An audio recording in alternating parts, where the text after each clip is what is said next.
வணக்கம் நண்பர்களே. இன்னைக்கு கேப்டன் விஜயகாந்தோட 2வது நினைவு நாள். இந்த ஒவ்வொரு நாளும் இந்த அரசியல் நிகழ்வுகளை எல்லாம் பார்க்கும்போது, குறிப்பா மீடியாவுல வருகிற செய்திகள பார்க்கும்போதெல்லாம் எனக்கு திரும்ப திரும்ப திரும்ப கேப்டன் தான் ஞாபகத்துக்கு வருவாரு. அவரு தூணு காரி துப்புனாரு பாருங்க. அதுதான் திரும்ப திரும்ப நினைவுக்கு வரும். நான் அடிக்கடி அவருடைய ஒரு வீடியோ பார்ப்பேன். அதுல அவரு இந்த மக்களிடம் பேசுவாரு. "பணம் என்னடா பெரிய பணம், என்னடா காசு? இந்த காசு பெரிய விஷயம் இல்ல வாழ்க்கையில. செத்தா கூட அரணாவுடைய கட் பண்ணிட்டு தான் உன்னை உள்ள தூக்கி போடுறான். இது என்ன பெரிய காசு?" அப்படின்னு சொல்லிட்டு மனசுலேருந்து பேசுவார். அந்த ஒவ்வொரு வார்த்தையும் கேப்டன் மனசுலேருந்து வந்த வார்த்தை. தமிழ் அரசியல் உலகத்துல ஒரு மிகப்பெரிய இழப்பு அப்படின்னு சொன்னா உண்மையிலே கேப்டனுடைய மரணம் தான். அதுவும் கேப்டன் உடல்நலம் சரியில்லாம போனார் பாருங்க. அவருக்கு சுயநினைவு இல்லாமல் அல்லது எதிரில் இருப்பவர்களை அடையாளம் கண்டுகொள்ள முடியாத அளவுக்கு போனாரே அந்த நேரம், அதுதான் தமிழ் அரசியலின் மிகப்பெரிய ஒரு கேடு காலம் அப்படின்னு சொல்லலாம். கேப்டன் மட்டும் நல்ல ஆக்டிவா அந்த தூணு துப்புனார அந்த அந்த ரேஞ்சில் இப்போ இருந்திருந்தா கூட இன்னைக்கு எல்லாம் கண்டவனும் அரசியல் கட்சி ஆரம்பிக்கிறேன் அல்லது நான் தான் அடுத்த முதல்வர் அப்படின்னு சொல்லிட்டு எவனுமே வந்திருக்க மாட்டான். ஏன்னா அவருடைய பலம் அப்படி. இன்னொன்னு, இந்த மக்களுக்காக மனசார பாடுபட்டவர் கேப்டன் விஜயகாந்த். இதை நான் எல்லா நேரத்திலுமே சொல்லியிருக்கேன். எந்த இடத்துலையுமே இதை நான் சொல்லாம விட்டதே கிடையாது.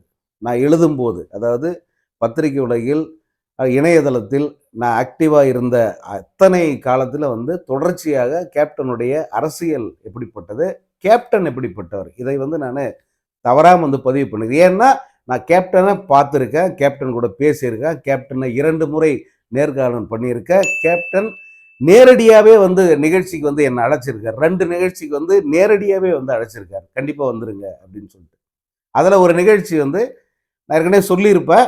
இருந்தாலும் இப்பயும் சொல்றது அது சால பொருந்தம். கே நகரில் ஒரு அவருடைய பிறந்த நாள் விழா. அந்த நிகழ்ச்சிக்கு முதல் நாள் அவரை நடிகர் சங்கத்தில் பார்க்குறோம். அப்படி பார்க்கும்போது அவர் ஒரு 3-4 பேர் பிஆர்ஓக்கள் நிற்கிறோம். அப்போ அவர் சொன்னது என்னன்னா, "நாளைக்கு தவறாமல் வந்துடணும்" அப்படின்னு. "என்ன கேப்டன்?" அப்படின்னா, "நாளைக்கு ஒரு விழா வச்சுருக்கேன். பல பேர் என்ன கேள்வி கேட்குறாங்க. அந்த கேள்விக்கெல்லாம் அங்கே ஒரு விடை வச்சுருக்கேன். தவறாமல் வாங்க" அப்படின்னு சொன்னார். அப்புறம் நாங்கள் நானும் இன்னொரு நண்பரும் போயிருந்தோம் அந்த நிகழ்ச்சிக்கு. பத்திரிகையாளர்கள் வந்தாங்க. பெரிய மிக பிரம்மாண்டமான ஒரு நிகழ்ச்சி. அதில் கேப்டன் மேடை ஏற்றுறார் ஒருத்தராக. அதாவது கல்வி, அவரால் கல்வி உதவி செய்து, அவர்கள் கல்வி உதவி செய்து அதன் மூலமாக பயன்பெற்ற பயனாளிகள் அவங்கள மேடை ஏற்றுறாரு. அதாவது என்ஜினியர்ஸ் ஒரு 54 என்ஜினியர்ஸ்ன்னு நினைக்கிறேன். நான் சொல்றது 2000களின் ஆரம்பம். அதுக்கப்புறம் ஒரு ஒரு மருத்துவம் படித்த ஒரு 6 பேர் எம்பிபிஎஸ் படித்தவங்க. அதுக்கப்புறம் 2 பேர் வந்தாங்க. பிரமிப்பின் உச்சத்துக்கு போயிட்டோம். ஒரு ஐபிஎஸ் அதிகாரி, ஒரு ஐஏஎஸ் பாஸ் பண்ண ஒரு இளைஞர்.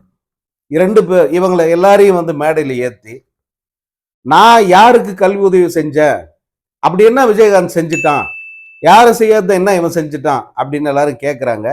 நான் எல்லாத்தையும் சொல்கிறவன்ல, செய்கிறவன். என்னால் கல்வி உதவி பெற்று இன்னைக்கு இந்த பொசிஷனில் இருக்கிற, அதாவது என்ஜினியர்ஸு, டாக்டர்ஸு, ஐஏஎஸ், ஐபிஎஸ், அவ தான் இதை நான் காட்டுறேன். இது இன்னும் பல மடங்கு பெருகும் வருங்காலத்தில். இந்தியாவில் வேற யாராவது இதை செஞ்சுருக்காங்களா? தனி மனிதனா, வேற யாராவது நடிகனாவோ அல்லது வேற அரசியல் அப்படியெல்லாம் இல்லை, ஒரு தனி மனிதன் இப்படி யாராவது செஞ்சுருக்காங்களா, நீங்கள் சொல்லுங்க அப்படின்னு சொல்லிட்டு கேப்டன் சொன்னார்.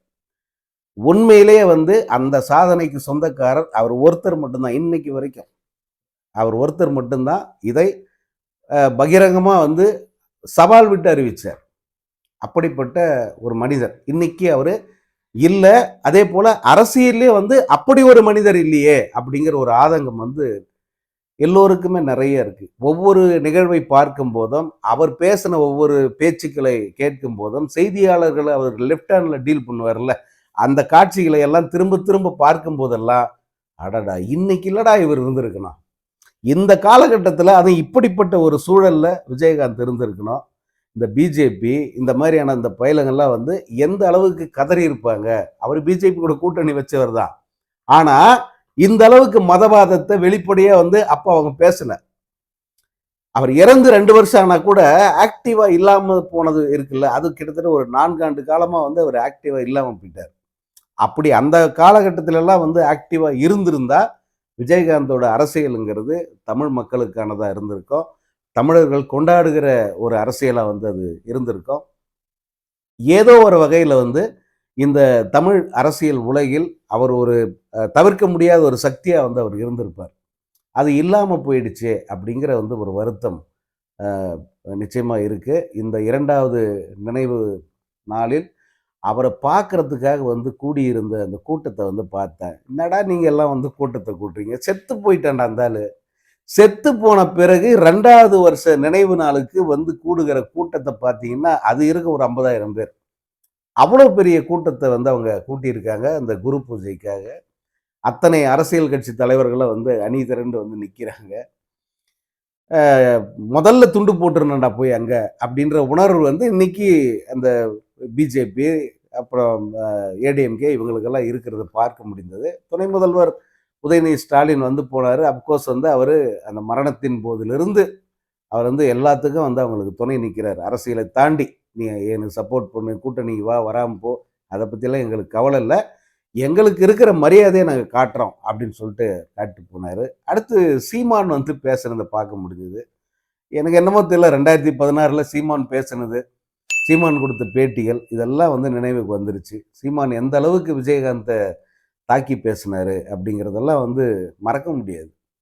ஏன்னா விஜயகாந்தை தெலுங்கர் அப்படின்னு அடையாளப்படுத்தி, விஜயகாந்த் தான் முதல்வர் வேட்பாளர் அப்படின்னு வைகோ சொன்ன உடனே ஒரு தெலுங்கரை வந்து இன்னொரு தெலுங்கர் முதல்வர் வேட்பாளரை முன்மொழிகிறாரு அப்படின்னு வந்து அந்த இனத்தை வைத்து அடையாளப்படுத்தி ஒதுக்கினவர் தான் சீமான். பட் இன்னைக்கு வந்து கேப்டன் புகழை கொண்டாடுறாங்க. எல்லாருக்கும் கட்டாயம், அரசியல் கட்டாயம் வந்துருச்சு. கேப்டனுடைய ஓட்டுக்களை யார் முதலில் கைப்பற்றுவது அப்படிங்கிற அந்த கட்டாயத்தில் வந்து இவங்கெல்லாம் பேசுகிறத பார்க்க முடிஞ்சது.